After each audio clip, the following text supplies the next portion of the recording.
Good evening, my name is Luz Angela Amaya. Why go to Guatapé? Description of my summer vacation. I was on vacation last December in Guatapé.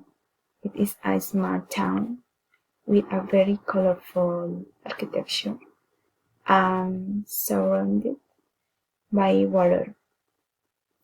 Once there, I stayed in a small but cozy house in the center. I only stayed in the place for a weekend. That's why I tried to enjoy it to the fullest. I left 2 bags in the hotel.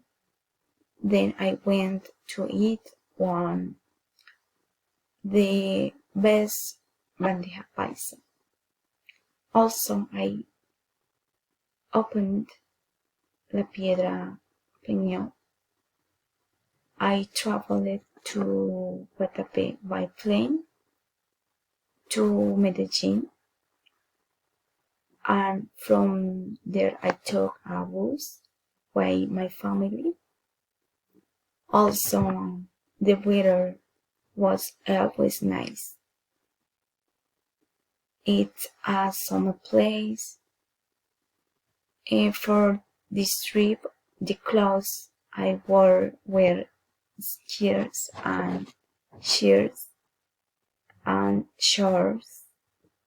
Finally, this place surprised me for its people and its beautiful landscapes. Thank you.